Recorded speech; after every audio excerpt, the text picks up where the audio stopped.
ఇచ్చేటువంటి ప్రతి పిలుపు ఫస్ట్ మొదటగా చేరేటువంటి గ్రూపులు ఏదైతే ఉన్నాయంటే అది మన United electricity employees union group లోనే దేశవ్యాప్తంగా ఇచ్చేటువంటి ఎన్సీసీ పిలుపులన్నింటినీ మనము కార్మిక వర్గానికి చేసేటువంటి ప్రయత్నం చేస్తాం. ఎందుకంటే వాటి మీద కార్మికుల మీద ఎలాంటి ప్రభావం ఉంటుంది, విద్యుత్ సంస్థ ఏ విధంగా ప్రైవేటీకరణ వైపు పోతుంది అనేటువంటి పద్ధతిలో మనకు విశ్లేషించడం జరుగుతుంది. మనము మన ఆఫీస్ బేరర్స్ మీటింగ్ లో కానీ కమిటీ మీటింగ్ లో కానీ మన గ్రూపుల్లో కానీ ప్రతి సమాచారాన్ని ఫార్వర్డ్ చేయడం జరుగుతుంది. మన రాష్ట్రంలో సక్సెస్ చేయడం కోసం అన్ని సంఘాల రాష్ట్ర నాయకులతో కూడా మనం మాట్లాడడం జరుగుతుంది. దేశంలో ఉంటారు ఈ విద్యుత్ ప్రైవేటీకరణ వ్యతిరేకంగా వచ్చేటువంటి పిలుపులకు మన రాష్ట్రంలో అంత సీరియస్ గా ప్రైవేటీకరణకు వ్యతిరేకంగా వెళ్ళిచ్చిన దాంట్లో క్రియాశీలకంగా 3 ముఖ్యమైనటువంటి పాయింట్లు మెన్షన్ చేయడం జరిగింది. చాలా ప్రమాదకరమైనటువంటి విషయాలు. కేంద్ర ప్రభుత్వం ఇచ్చినటువంటి ఈ ముసాయిదా బిల్లులో విద్యుత్ రంగాన్ని పూర్తిగా ప్రైవేటీకరణ చేయడం ఒక మార్గము, 50% ప్రైవేటీకరణ చేయడం ఒక మార్గము, స్టేజ్ బై స్టేజ్ ప్రైవేటీకరణ చేయడం ఒక మార్గం అని పూసగుచ్చినట్టు 3 నీట్ గా క్లియర్ గా ఇచ్చారు. అందులో ఆ 3 పాయింట్లు ఏం తీసుకున్నా కానీ అన్నీ ఏదో ఒక రకంగా ప్రైవేటీకరణ వైపు తీసుకోవాలనేటువంటి అంశం ఉంది. డిస్కంలో ఉన్నటువంటి సమస్యలన్నింటినీ రాసుకొని ఒక ప్రెస్ స్టేట్మెంట్ ఇచ్చి ఫ్రీక్వెంట్ గా 3 నెలలకు ఒకసారి సేఫ్టీలకు అడిగి చేస్తుంటే ఆర్టీఓ డిస్కంలో కొంతమంది ఉన్నారు, ఆర్టీఓ డెవలప్ అవుతుంది. జిల్లాల్లో సమావేశాలు వేసి జిల్లాల్లో కూడా 3 నెలలకు ఒకసారి ఓ మీటింగ్ పెట్టుకొని కార్మికుల సమస్యలు రాసుకొని పోతే జిల్లా టీము తయారైతుంది, నాయకత్వము ధైర్యంగా ముందుకు పోతుంది. డివిజన్లు అంతే, ఎక్కడ జరగడం లేదు. నిర్మాణంలో వచ్చేటువంటి లోపాలు మళ్ళా అది పెట్టాలనే అని ఎవరు చెప్పాలా? సూర్యబాబు గారు. ఈరోజు రేపు యునైటెడ్ ఎలక్ట్రిసిటీ ఎంప్లాయీస్ యూనియన్ రాష్ట్ర విస్తృత సమావేశాలు జరుగుతున్నాయి. ప్రధానంగా ఈరోజు కేంద్ర రాష్ట్ర ప్రభుత్వాలు విద్యుత్ రంగాన్ని నిర్వీర్యం చేసేటటువంటి పద్ధతుల్లో వారి విధానాలు ఉన్నాయి. ప్రధానంగా విద్యుత్ రంగాన్ని ప్రైవేట్ వాళ్ళకి అప్పచెప్పేదానికోసంగా ప్రజల ఆస్తులు కానీ అదేవిధంగా ప్రజల లైన్స్ వాళ్ళంతా కూడా ప్రైవేటు వారికి కాల్చౌకగా కట్టబెట్టేందుకు రేపు 10వ తేదీ పార్లమెంటులో ఈ విద్యుత్ రంగాన్ని నిర్వీర్యం చేసేదానికోసంగా బిల్లును తీసుకొచ్చేదానికి చర్చలు జరుగుతున్నాయి. దాన్ని మేము మొదటి నుంచి కూడా విద్యుత్ రంగం ప్రభుత్వ ఆస్తిగా ఉండాలి, ప్రభుత్వ రంగమే దీన్ని నిర్వహించాలని చెప్పి మేము డిమాండ్ చేస్తూ ఉన్నాం.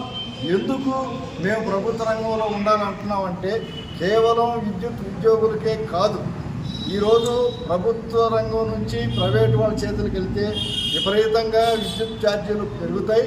అదేవిధంగా కరెంట్ అనేది మనకి అంత స్థాయికి వెళ్ళిపోతుంది. పేద ప్రజలకి ఏమాత్రం దానికి ఉపయోగం ఉండదు. అదేవిధంగా సబ్సిడీలు ఉండవు. అదేవిధంగా ఎస్సీ ఎస్టీలకి వాళ్ళకి ఇచ్చేటటువంటి రాయితీలు ఉండవు. అదేవిధంగా పరిశ్రమలు మూతపడే పరిస్థితి రాబోతుంది. కాబట్టి ఇన్ని ప్రమాదాలు ఉన్నటువంటి ఈ విద్యుత్ రంగాన్ని దీన్ని ప్రైవేటీకరణ చేయడం కరెక్ట్ కాదు. అందులో విద్యుత్ ఉద్యోగులకి ఉద్యోగ భద్రత ఉండదు, కాంట్రాక్ట్ లేబర్స్కి పర్మనెంట్ ఉండదు. అదేవిధంగా కార్మికులకి పెన్షన్ ఈరోజు ఇస్తున్నారు, భవిష్యత్తులో పెన్షన్ కూడా ఉండని పరిస్థితి రాబోతుంది. కాబట్టి ప్రజలకు, వినియోగదారులకు, ఉద్యోగులకు, ఈ దేశంలో ఉన్నటువంటి ప్రజలందరికీ కూడా నష్టదాయకమైనటువంటి ప్రైవేటీకరణని మేము వ్యతిరేకిస్తున్నాం. రేపు 10వ తేదీ అన్ని జిల్లాల్లో ఎస్సీ ఆఫీసుల ముందు మేము ధర్నాకి పిలుపునిచ్చాం. ఈ భీమవరంలో జరిగే రాష్ట్ర శిక్షా సమావేశంలో ముఖ్యంగా మరి విద్యుత్ రంగంలో పనిచేసే కార్మికులపై విపరీతమైన వర్క్లోడ్ పెరిగి ఉంది. అలాగే రెగ్యులర్ ఎంప్లాయీస్ తగ్గిపోయారు, కాంట్రాక్ట్ కార్మికులు పెరుగుతున్నారు. అయినప్పటికీ కూడా మరి రెగ్యులర్ ఎంప్లాయీస్ కూడా పెన్షన్ సౌకర్యం లేకుండా ప్రభుత్వంలో 2004 వరకు పెన్షన్ సౌకర్యం అయితే ఉంది. మరి విద్యుత్ రంగంలో 99లోనే పెన్షన్ సౌకర్యం తొలగించారు. మరి 2004 వరకు ప్రభుత్వ రంగ సంస్థ అయినప్పుడు కూడా మరి 2004 వరకు కనీసం 2004 వరకు పెన్షన్ సౌకర్యం కల్పించాలని మేము యునైటెడ్ ఎలక్ట్రిసిటీ ఎంప్లాయీస్ యూనియన్గా డిమాండ్ చేస్తున్నాం. అది కాకుండా మరి గౌరవ ఉప ముఖ్యమంత్రి పవన్ కళ్యాణ్ గారు సంవత్సరంలోగా దీనికి ఒక పరిష్కారం చూపిస్తామన్నారు. 2 సంవత్సరాలు అయినప్పటికి కూడా మరి మా నాన్నగారు కూడా గవర్నమెంట్ ఉద్యోగం కాబట్టి మాకు ఆ కష్టాలు తెలిసినని చెప్పిన ఉప ముఖ్యమంత్రి గారు కూడా దీని మీద స్పందించలేదు. కాబట్టి విద్యుత్ రంగంలో పనిచేసే ప్రతి కార్మికుడికి కూడా పెన్షన్ సౌకర్యం కల్పించాలని ఈ సమావేశంలో మేము కూడా డిమాండ్ చేస్తున్నాం. ప్రయత్నం చేస్తుంది కేంద్ర ప్రభుత్వం. దానికి ఇక్కడ ఉన్న కూటమి ప్రభుత్వం, ముఖ్యంగా తెలుగుదేశం ప్రభుత్వం కూడా మద్దతు తెలియజేస్తుంది. దీన్ని మేము వ్యతిరేకిస్తున్నాం. ఇప్పటికే రాష్ట్రంలో నాఫ్తా కానీ, విండ్ కానీ, సోలార్ కానీ ఈ 3 పూర్తి ప్రైవేట్ వాళ్ళ చేతిలో ఉంది. అదేవిధంగా థర్మల్, హైడల్ అనేక ఉన్న రెండింటిని మొక్కలు చేసి ఇక్కడికక్కడ కార్పొరేట్కి అప్పగించాలని చూస్తున్నారు. ఇప్పటికే మీటర్ రీడర్స్కి, బిల్ కలెక్టర్స్కి, ఈఆర్ఓ డిపార్ట్మెంట్లో రకరకాల విభాగాల్లో, స్టోర్ హమాలీస్లో వీళ్ళందరికీ ఉపాధి కోల్పోయే పరిస్థితి వచ్చింది. ప్రత్యామ్నాయ ఉపాధి కల్పించాలని రాష్ట్రంలో అనేక ఆందోళన పోరాటాలు చేస్తున్నా సరే ఈరోజు ఉన్నతాధికారులు ప్రభుత్వం కుమ్మక్కైపోయి ఉద్యోగాలు మొత్తాన్ని తీసేసే ప్రయత్నం చేస్తున్నారు. దీన్ని తీవ్రంగా వ్యతిరేకిస్తున్నాం. అందుకోసమే 10వ తారీఖున ఈ అమెండ్మెంట్ బిల్లుని, కార్మికుల సమస్యల్ని, విద్యుత్ని ఆంధ్ర రాష్ట్రంలో ప్రైవేటీకరణ చేయడానికి వ్యతిరేకిస్తూ ఎస్సీ ఆఫీసుల దగ్గర నిరసన కార్యక్రమాలు తెలియజేయాలని చెప్పేసి United electricity contract workers union H176 తరఫున పిలుపునిస్తాము. అంతేకాదు ఈరోజు 14 సంవత్సరాల నుంచి దాదాపుగా సీఎండీగా విజయానంద్ గారు ఇక్కడ కొనసాగుతున్నారు. కానీ విద్యుత్ రంగాన్ని ప్రైవేట్ వాళ్ళకు కట్టబెట్టే ప్రయత్నాలు చేయడం మినహాయిస్తే సరైన పిఆర్సీ ఇవ్వటం కానీ, సకాలంలో ఇవ్వాల్సిన ఉద్యోగుల హక్కు డిఏ అనేది ఇవ్వాల్సిన డిఏలు ఇవ్వటం కానీ, అదేవిధంగా కాంట్రాక్ట్ కార్మికుల్ని పక్కనే తెలంగాణ తరహాలో ఉమ్మడి రాష్ట్రం నుంచి అధికారులు ఉన్నారు. మరి విలీనం చేసుకొని వాళ్లకు వేతనాలు పెంచి సంస్థలు విలీనం చేసి కాంట్రాక్ట్ వ్యవస్థను రద్దు చేసి వీళ్ళని రెగ్యులర్ చేయడం కానీ ఏమీ చేయట్లా.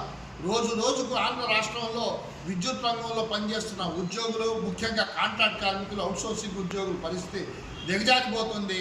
అందుకోసమే ఈరోజు ఈ రాష్ట్ర కమిటీ సమావేశంలో, అదేవిధంగా కడపలో జరిగే మూడవ మహాసభలో కాంట్రాక్ట్ కార్మికులు వేతనాల పెంపుదల పైన సిఐటివ్గా పెద్ద ఎత్తున కార్యక్రమాలు నిర్ణయించి మహాపడవ నిర్వహించాలని చెప్పేసి కూడా ఆలోచన చేస్తున్నాం. ఇప్పటికైనా సరే విద్యుత్ రంగ అధికారులు రాజుగారి కోటలా తయారు చేశారు. యూనియన్లకి రిప్రజెంటేషన్లు తీసుకోరు, కార్మికుల్ని లోపలికి రానియరు. కనీసం ఉదయాన్నే 11 to 12 సీఎండీ గారికి రిప్రజెంటేషన్ ఇవ్వడానికి అధికారులు ఉండరు. వెళ్ళినా సరే పట్టించుకోవట్లేదు. ఈ రకంగా ఉంటే నివురు కప్పిన నిప్పులాగా కార్మికులు ఉవ్వెత్తున రేపు విద్యుత్ సౌదా దగ్గరికి వస్తారని చెప్పేసి కూడా మేము హెచ్చరిస్తున్నాం. ఇప్పటికైనా సరే ఉన్నతాధికారులు తమ ఆలోచనలు నిరంకుశ నియంత్రిత ఆలోచనలు మానుకొని వెంటనే కార్మిక సంఘాలకి రిప్రజెంటేషన్ ఇచ్చే అవకాశం ఇవ్వాలి, వాళ్ళతో చర్చించాలి, సమస్యలు పరిష్కరించాలని చెప్పేసి మేము విజ్ఞప్తి చేస్తున్నాం.